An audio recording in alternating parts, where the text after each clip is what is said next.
बात करने वाले हैं हम कार्बन साइकिल की।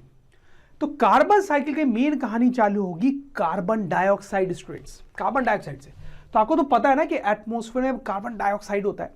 कार्बन डाइऑक्साइड में बेसिकली कार्बन है, ठीक है। तो क्या होता है कि ये कार्बन डाइऑक्साइड जो है वो प्लांट्स द्वारा यूज किया जाता है बाय फोटोसिंथेसिस। पता है आपको, बड़ा इंपॉर्टेंट प्रोसेस होता है फोटोसिंथेसिस। आपको पता है, ये कई बार हम उसकी बात कर चुके हैं कि फोटोसिंथेसिस में प्लांट जो है कार्बन डाइऑक्साइड लेते हैं, वाटर लेते हैं रूट्स के थ्रू और ऑक्सीजन बनाते हैं। बट यहां पे हमें कार्बन में इंटरेस्ट है, इसलिए हम कार्बन डाइऑक्साइड की ही बात कर रहे हैं। तो प्लांट्स जो है वो कार्बन डाइऑक्साइड लेते हैं, ठीक है। फिर इन प्लांट्स को एनिमल्स खाते हैं, ठीक। अब होता क्या है, अगर आप एनिमल्स को देखो तो एनिमल्स में रेस्पिरेशन होता है ना। तो एनिमल्स जब ब्रीद इन करते हैं तो ऑक्सीजन लेते हैं, लेकिन जब ब्रीद आउट करते हैं तो कार्बन डाइऑक्साइड प्रोड्यूस करते हैं। तो यहां पे हमें कार्बन डाइऑक्साइड में इंटरेस्ट है। मतलब ये जो एनिमल्स है वो कार्बन डाइऑक्साइड प्रोड्यूस करेंगे और वो कार्बन डाइऑक्साइड वापस एटमॉस्फेयर में चला जाएगा। समझ में आई बात? तो अगर आप देखें तो कार्बन के साइकिल का एक इंपॉर्टेंट पार्ट हमने देख लिया है कि कार्बन डाइऑक्साइड में कार्बन होता है बेसिकली। तो कार्बन डाइऑक्साइड प्लांट्स लेते हैं in the process of photosynthesis, plants को एनिमल्स खाएंगे और फिर एनिमल्स जब एक्सहेल करते हैं, ब्रीद आउट करते हैं तो कार्बन डाइऑक्साइड प्रोड्यूस करते हैं जो एटमॉस्फेयर में चल जाता है, राइट। समझ में आई बात? चलो अब और डिफरेंट पार्ट्स देखते हैं इस कार्बन साइकिल के। प्लांट्स जो हैं उनसे कोल बनता है और प्लांट्स और एनिमल दोनों से पेट्रोलियम बनता है।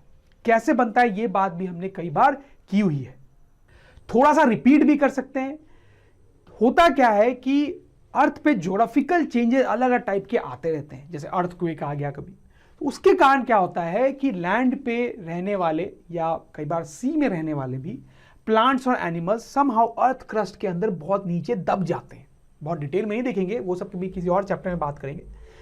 अब अर्थ क्रस्ट के नीचे बहुत डीपली ये जब दब जाते हैं तो वहां पे टेम्परेचर और प्रेशर बहुत हाई होता है। उस हाई टेम्परेचर और प्रेशर में over a long period of time, मतलब हजारों साल लग जाते हैं और हजारों साल में ये कई बार कोल या पेट्रोलियम में कन्वर्ट हो सकते हैं, राइट। और खास बात यह कि कोल और पेट्रोलियम में प्योर कार्बन ही होता है, मोस्टली कार्बन ही होता है। खासकर कोल में तो ज्यादातर कार्बन ही होता है, पेट्रोलियम में कार्बन के अलावा और भी एलिमेंट्स होते हैं, बट मेनली इन दोनों में कार्बन ही होता है। इसलिए हम कार्बन साइकिल की जब बात कर रहे हैं तो कोल और पेट्रोलियम की बात करना बहुत जरूरी है कि कैसे कई बार over very long period of time plants और एनिमल्स से कोल और पेट्रोलियम बन जाता है। समझ में आ रही बात?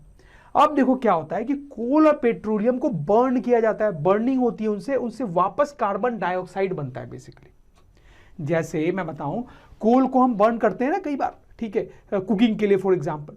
तो उसमें क्या होता है स्टूडेंट्स, उसमें कई सारे गैसेस प्रोड्यूस होती है, मेनली कार्बन डाइऑक्साइड। तो वही बोला जा रहा है कि कोल के बर्निंग से कार्बन डाइऑक्साइड प्रोड्यूस होता है जो कि एटमॉस्फेयर में मिल जाता है। वैसे पेट्रोलियम के साथ भी होता है। पेट्रोलियम को आपको पता ही है, खासकर व्हीकल्स में यूज करते हैं, ठीक। तो व्हीकल्स में जब पेट्रोलियम डालते हैं ना, तो बेसिकली जब ये व्हीकल चलता है तो अंदर में पेट्रोलियम जल ही रहा होता है, वो भी बर्निंग हो रही होती है। हालांकि आपको फ्लेम नहीं दिखाई देता कोई, बट हो रही है बर्निंग ही। तो उसके एग्जॉस्ट से, व्हीकल्स के एग्जॉस्ट से जो गैसेस निकलती है उसमें कार्बन डाइऑक्साइड भी होता है, ठीक। तो वंस अगेन दोनों के बर्निंग से कार्बन डाइऑक्साइड बनता है जो वापस एटमॉस्फेयर में आ जाता है। समझ रहे हो? इनफैक्ट कई बार प्लांट्स से जो वुड लेते हैं उसको भी बर्न करते हैं तो कार्बन डाइऑक्साइड गैस प्रोड्यूस होती है। तो प्लांट के बर्निंग से डायरेक्ट भी कार्बन डाइऑक्साइड प्रोड्यूस होती है। समझ में आई बात आपको? तो दिस इज वेरी इंपॉर्टेंट कि एटमॉस्फेयर में जो कार्बन डाइऑक्साइड है वो प्लांट्स लेते हैं, लेकिन वो कार्बन डाइऑक्साइड कम नहीं होता है। क्यों? क्योंकि एनिमल्स वो कार्बन डाइऑक्साइड वापस एटमॉस्फेयर में दे देते हैं, या फिर बर्निंग का ये जो प्रोसेस है उससे भी कार्बन डाइऑक्साइड वापस एटमॉस्फेयर में आता है। समझ रहे ना आप बात? Very important students, very important. तो देखा जाए तो कार्बन के साइकिल का मेजर पोर्शन हमने कवर कर लिया है। हालांकि छोटी छोटी और बातें भी हैं यहां पे, जैसे मैं आपको बताता हूं। जैसे कि कार्बन डाइऑक्साइड से कार्बोनेट बनता है और उस कार्बोनेट से ऐसे लाइम स्टोन्स बनते हैं जो शायद आपने देखे हो। तो कैसे बनते हैं मैं आपको बताता हूं। जैसे जो ओशंस होते हैं ना, उसके ऊपर भी एटमॉस्फेयर है, ठीक है, और उस एटमॉस्फेयर में कार्बन डाइऑक्साइड है। तो कुछ कार्बन डाइऑक्साइड जो एटमॉस्फेयर में है वो वाटर में डिसॉल्व हो जाता है बेसिकली। तो जो ओशन में वाटर है, बड़ी इंटरेस्टिंगली उसमें भी कार्बन डाइऑक्साइड है, सिर्फ एटमॉस्फेयर में नहीं है, उस ओशन में भी है। कहां से आया? क्योंकि एटमॉस्फेयर का कार्बन डाइऑक्साइड उसमें डिसॉल्व हो गया है, ठीक है। तो वो कार्बन डाइऑक्साइड जब वाटर में डिसॉल्व हो जाता है तो वो कार्बोनेट बनाता है। वही carbonate over long period of time can get converted into limestone. और इस टाइप के लाइमस्टोन आपने एटलीस्ट रियल लाइफ में नहीं तो टीवी वगैरह में डिस्कवरी चैनल पे देखा होगा स्टूडेंट। ठीक है, तो ये भी कार्बन से ही बना है बेसिकली। जैसे एक और चीज हम यहां पे ऐड कर सकते हैं, आपने इस टाइप की चीजें देखी होंगी समुद्र के किनारे, इनको कार्बोनेट सेल्स बोलते हैं। तो कुछ एक्वेटिक एनिमल्स होते हैं स्टूडेंट्स जो कि इन कार्बोनेट सेल्स को बनाते हैं। कैसे बनाते हैं? जैसे मैंने आपको बताया ना कि ओशंस में कार्बन डाइऑक्साइड डिसॉल्व रहता है और ओशंस में एक्वेटिक एनिमल्स भी रहते हैं। तो वो एक्वेटिक एनिमल्स उस डिसॉल्व कार्बन डाइऑक्साइड का यूज करके ये कार्बोनेट सेल्स बनाते हैं। समझ में आई बात? तो हम बोल सकते हैं कि एनिमल्स जो है वही ये कार्बोनेट सेल्स भी बनाते हैं जिनमें बेसिकली कार्बन होता है। राइट स्टूडेंट्स, तो ये देखा जाए तो this is almost complete carbon cycle. But अगर मैं आपको रियलिटी बताऊं तो कार्बन जो है वो इतना यूजफुल कंपाउंड है कि वो दुनिया में हर जगह पाया जाता है। तो अगर सही में कार्बन की पूरी साइकिल बनाई जाए तो बहुत ही ज्यादा इलॉबरेट और कॉम्प्लिकेटेड होगी। बट फिर भी ये जो साइकिल हमने बनाई है ये कार्बन का मोस्ट ऑफ द जो सर्कुलेशन है नेचर में वो कैप्चर करती है और आपको बिल्कुल याद होना चाहिए। तो अब ये साइकिल को थोड़ा डिम करके इसमें जो भी इंपॉर्टेंट पॉइंट्स थे वो सब मैंने आपको लिख के दे दिए ताकि एग्जाम में इसके बारे में लिखना पड़े तो आप बिल्कुल अच्छे से लिख सके। तो वीडियो को पॉज करके आपको सारे पॉइंट्स पढ़ने चाहिए और देखने चाहिए कि हाँ वो सारे आपको समझ में आए कि नहीं, और वो तो मेरी गारंटी है कि आपको समझ में तो आएगा ही। राइट स्टूडेंट्स, अब एक चीज और मैं आपको बताना चाहता हूं इस कार्बन साइकिल से रिलेटेड कि पिछले कुछ सालों में, डेकेड्स में, ये कार्बन साइकिल थोड़ी डिस्टर्ब हो गई है।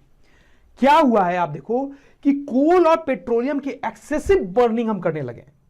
पेट्रोलियम का बहुत यूज बढ़ गया है दुनिया में स्टूडेंट्स। आप किसी भी रोड को देखो उस पर इतनी सारी कार्स आपको चलती हुई दिखाई देंगी, मतलब पेट्रोलियम का बहुत एक्सेसिव यूज हो रहा है। वैसे कोल, फैक्ट्रीज में कोल बहुत ज्यादा यूज हो रहा है। तो इन दोनों की बहुत बर्निंग होगी तो क्या होगी, क्या होगा? कार्बन डाइऑक्साइड ज्यादा प्रोड्यूस होगा। तो एटमॉस्फेयर में कार्बन डाइऑक्साइड का अमाउंट बढ़ रहा है। और साथ ही में क्या हो रहा है, अगर आप देखें कि कार्बन डाइऑक्साइड को निकालने का क्या तरीका है एटमॉस्फेयर से? प्लांट्स। तो आपको तो पता ही है कि आजकल ना फॉरेस्ट को काट काट के बड़ी बड़ी बिल्डिंग्स बनाई जा रही हैं, सिटीज डेवलप की जा रही हैं। तो प्लांट्स दुनिया में कम होते जा रहे हैं तो कार्बन डाइऑक्साइड कंज्यूम कम हो रहा है। बर्निंग ज्यादा हो रही है तो कार्बन डाइऑक्साइड प्रोड्यूस ज्यादा हो रहा है। तो कंज्यूम कम होगा और प्रोड्यूस ज्यादा होगा तो ऑब्वियसली कार्बन डाइऑक्साइड का अमाउंट क्या होगा? बढ़ेगा ना स्टूडेंट्स। तो वही हो रहा है, ये साइकिल थोड़ी डिस्टर्ब हो गई है। कार्बन डाइऑक्साइड का अमाउंट जो है वो दुनिया में बढ़ रहा है and which is not a good thing. ठीक है, उसके बहुत सारे डिसएडवांटेजेस हैं, वो भी हम देखेंगे students, but not right now. समझ में आई आपको बात? तो स्टूडेंट्स, अगर ड्रोन स्टडी की ये वीडियोस आपको अच्छे लग रहे हैं तो आप प्लीज इनको लाइक करें, सब्सक्राइब करें, कमेंट्स लिखें स्टूडेंट्स, अपने थॉट्स बताएं, हमारे साथ शेयर करें कि आप और क्या चाहते हैं। और इतना ही नहीं स्टूडेंट्स, सबसे इंपॉर्टेंट नीचे शेयर बटन पे क्लिक करें और अपने दोस्तों के साथ इन वीडियोस को व्हाट्सएप और फेसबुक पे शेयर करें स्टूडेंट्स, ताकि वो भी इन वीडियोस का फायदा उठा सकें स्टूडेंट्स। राइट?